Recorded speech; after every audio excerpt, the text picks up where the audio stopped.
Olá, queridos irmãos e queridas irmãs. Estamos de volta com a série Estudando o Evangelho segundo o Espiritismo. Sejam bem-vindos. Nós vamos agora terminar o capítulo 12 da obra, que tem o título Amai os vossos inimigos. Estudamos até agora 5 instruções dos Espíritos dentro do item O Duelo. E agora nós vamos encerrar o capítulo com a nota que Allan Kardec nos deixa, uma nota explicativa que fala sobre esses itens que nós estudamos até agora. O encerramento do capítulo 12 é uma nota de Allan Kardec.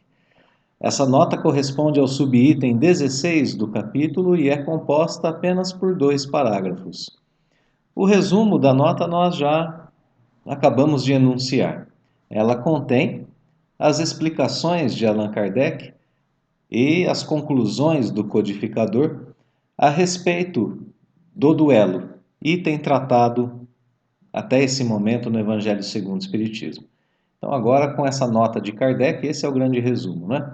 A gente vai entender um pouquinho da função desses itens no Evangelho segundo o Espiritismo em relação a nós mesmos, né? O que esses itens querem nos dizer, o que nós precisamos colher desses itens, para que nós possamos, então, aproveitá-los bem.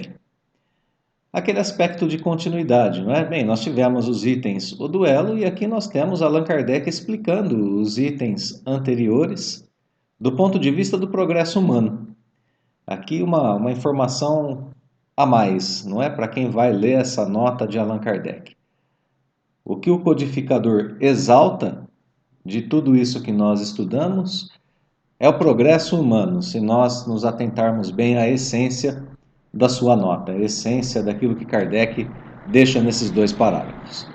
Então vamos vamos a esses 2 parágrafos com a nota de Allan Kardec. Os duelos se vão tornando cada vez mais raros, e se de tempos a tempos, alguns de tão dolorosos exemplos se dão, o número deles não se pode comparar com o dos que ocorriam outrora. Antigamente, um homem não saía de casa sem prever um encontro, pelo que tomava sempre as necessárias precauções. Um sinal característico dos costumes do tempo e dos povos se nos depara no porte habitual, ostensivo ou oculto, de armas ofensivas ou defensivas. A abolição de semelhante uso demonstra o abrandamento dos costumes e é curioso acompanhar-lhes a gradação. Desde a época em que os cavaleiros só cavalgavam bardados de ferro e armados de lança, até a em que uma simples espada à cinta constituía mais um adorno e um acessório do brasão do que uma arma de agressão. Então, aqui esse primeiro parágrafo que Kardec nos traz, exaltando justamente o abrandamento dos costumes. Podemos ver que hoje nem a espada mais é companheira, né? Nem mesmo como adorno, nem mesmo como acessório do brasão, o brasão símbolo, né, de uma família, o símbolo que trazia ali, principalmente uma família, né, uma família nobre, trazia o seu brasão como símbolo e aí a espada como adorno, como acessório. Interessante essa primeira parte, né, desse primeiro parágrafo que nós dividimos aqui em 2 partes, né, em 2 slides, porque Kardec nota que os duelos estão já na época dele cada vez mais raros. E o que nos leva a pensar, né, mas por que o codificador então dedica 5 instruções, embora relativamente curtas, né, mas 5 instruções acerca do duelo nesse capítulo do Evangelho segundo o Espiritismo? Para os amigos que acompanharam os estudos anteriores, a gente viu quanta informação a gente tem dentro desses itens, que são informações úteis para os nossos dias de hoje, não é? Apenas isso já responde a essa questão. Mesmo na época de Kardec, os duelos já eram raros. Hoje em dia, daquela forma como eram praticados na Idade Média, já não se vê mais em nossa sociedade, não é? E aí Kardec vai dizendo, bom, se de tempos a tempos, né, haviam dolorosos exemplos, o número deles diminuiu bastante. Ainda poderiam existir alguns na época de Kardec, mas o número diminuiu muito, né? Olha o abrandamento dos costumes, né? Antigamente um homem não saía de casa sem prever um encontro desse tipo, sem prever um duelo, né? Então ele tomava certas precauções e sinais característicos, né, desse abrandamento dos costumes é justamente o porte de armas, né? O porte que é ostensivo, aquele em que a pessoa leva uma arma consigo e ela está à mostra. E mesmo o porte oculto, que vem sendo também cada vez mais raro na nossa sociedade. As pessoas não andam mais armadas, né? Sejam armas ofensivas ou defensivas. Então aqui Kardec conclui dizendo essa parte que a abolição, né? Não fazer mais uso desse costume, né, de carregar armas, demonstra abrandamento dos costumes. E é curioso acompanhar-lhes a gradação, ou seja, esses costumes foram desaparecendo gradualmente. Aí ele nota a época em que os cavaleiros, né, andavam bardados de ferro, andavam com armaduras, né, lança, etc. Até os tempos dos dias de Kardec, onde já havia esse abrandamento de costumes. Se pensarmos então nos dias de hoje, encontraremos esse abrandamento ainda mais evidente. Vamos continuar o parágrafo. Outro indício da modificação dos costumes está em que, outrora, os combates singulares, os duelos, né, se empenhavam em plena rua, diante da turba, diante da multidão, né, que se afastava para deixar livre o campo aos combatentes, ao passo que estes hoje se ocultam. Presentemente, a morte de um homem é acontecimento que causa emoção, enquanto que, noutros tempos, ninguém dava atenção a isso. A não ser talvez um familiar, né? Uma pessoa que, um grande amigo, uma pessoa que conhecesse a pessoa que estava ali envolvida com o duelo, né? Então, a primeira coisa que Kardec coloca aqui para terminar esse primeiro parágrafo é esse apontamento, né? Ele nota que tem mais um indício do abrandamento dos costumes, que é justamente a forma, o modo como acontecem os duelos, ou aconteciam os duelos ali ainda na época de Kardec, né? Lembrando que as obras básicas da codificação datam de meados do século XIX, anos 1800, Evangelho, o Livro dos Espíritos de 1857, na sequência o Livro dos Médiuns e depois ainda o Evangelho segundo o Espiritismo. Então ali por volta de 1850, 1860, 1870 até, né, algumas obras foram sendo, as obras básicas foram sendo concluídas. Então ali naquela época pode ser que ainda houvesse algum tipo de duelo mais oculto, mas não daqueles que aconteciam em plena rua, com o afastamento da multidão e as pessoas se enfrentando. Ou seja, o modo como aconteciam já os atos de violência, já na época de Kardec, já tinham sido modificados. Continuaram se modificando com o tempo até chegarmos aos dias de hoje. Já na época de Kardec, os combatentes se ocultavam, o que mostra que tanto os combatentes quanto as demais pessoas passaram a compreender que aquele ato é equivocado. Então hoje a gente pode ainda ter em alguns momentos na nossa sociedade alguns atos de violência que são atos realmente lamentáveis. E no entanto a gente tem agora aqui um segundo ponto muito importante a ser notado no final desse parágrafo, né? Presentemente a morte de um homem é acontecimento que causa emoção. Então a nossa sociedade trata de forma diferente já no seu campo íntimo, né? No nosso campo emocional, quando acontece um ato desses de grande violência.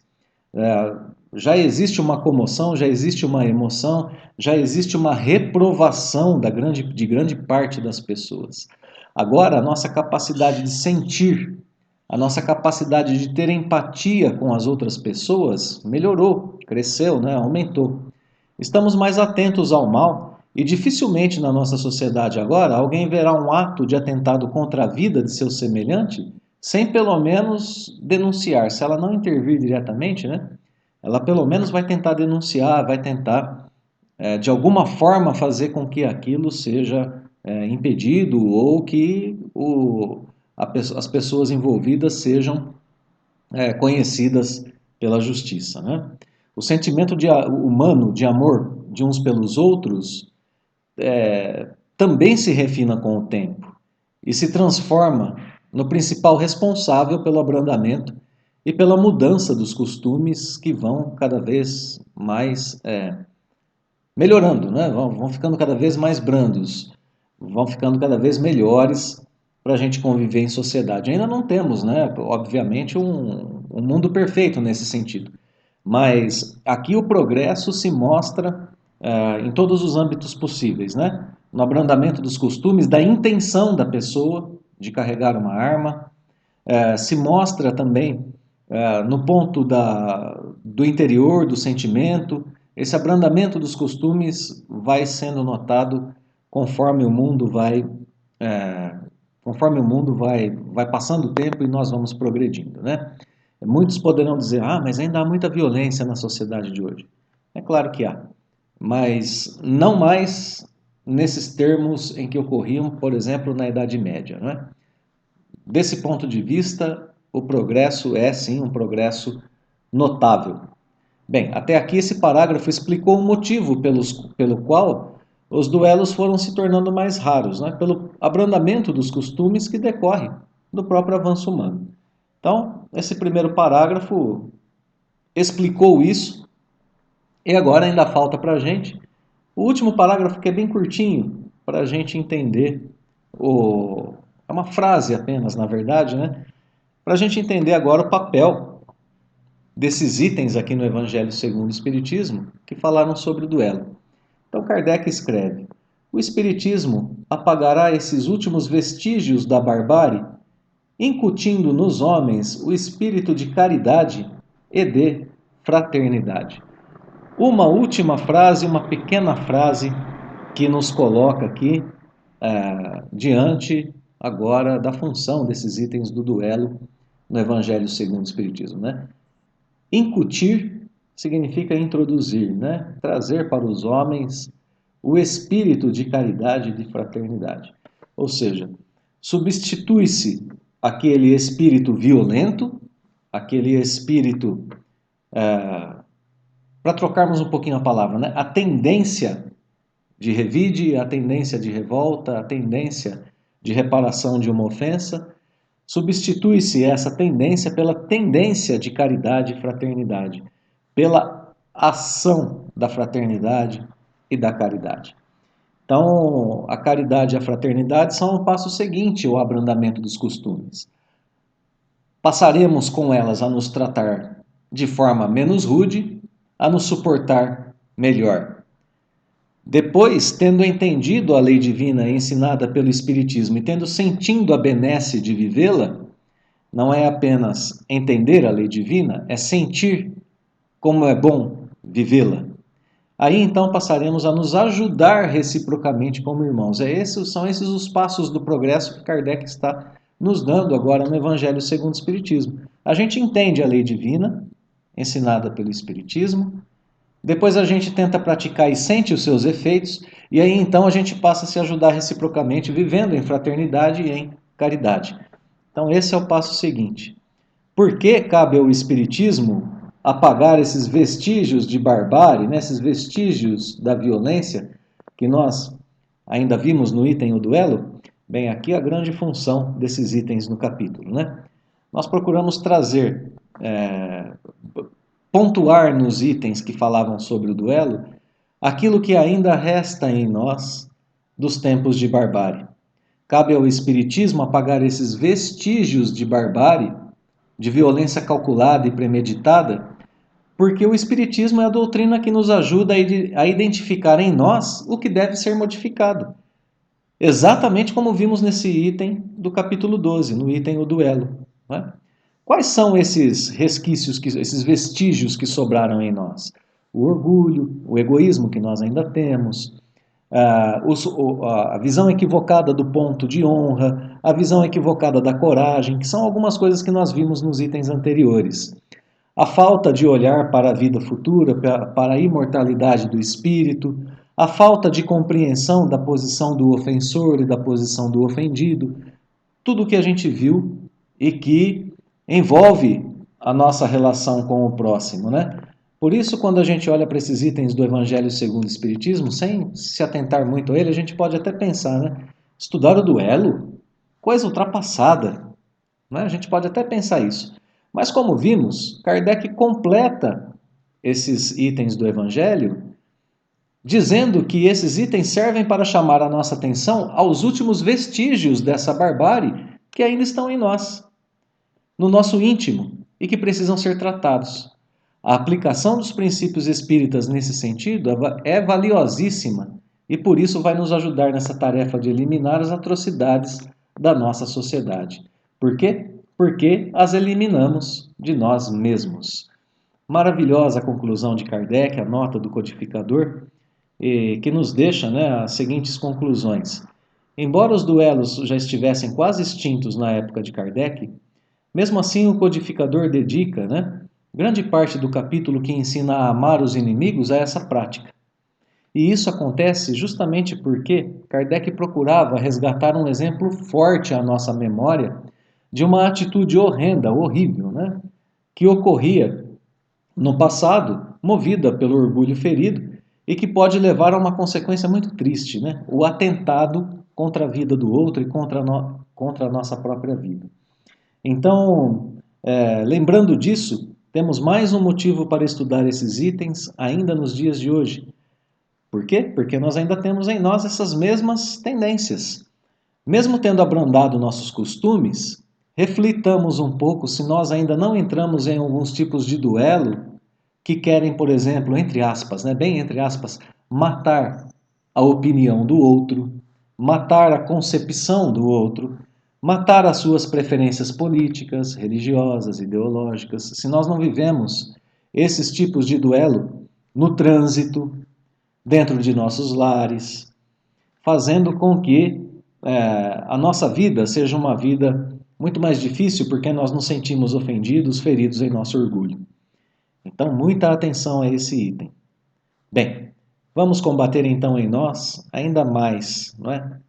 Essas nossas más inclinações que ainda nos levam a duelar. Claro que de modo mais brando, mas ainda assim a duelar. Para que, sendo combatidas essas más inclinações, nós possamos então criar em nós o ambiente necessário, o ambiente íntimo necessário para que possamos praticar a caridade e a fraternidade. Caridade que, inclusive, começa a ser estudada a partir do capítulo 13, mais especificamente do Evangelho segundo o Espiritismo, como nós veremos no nosso próximo estudo. Assim, queridos irmãos e irmãs, esperamos que tenha sido de bom proveito a todos o estudo dessa nota maravilhosa de Allan Kardec, nos elucidando, nos orientando. Deixamos os nossos votos de que Deus abençoe o nosso estudo e prática do Evangelho, já que é Ele que vai trazer o tempo melhor para nós aqui na Terra, não é? Deixamos o nosso fraterno abraço e o convite à continuidade dos estudos do Evangelho segundo o Espiritismo. Fique conosco. Mais uma vez, aquele abraço fraterno e até a próxima.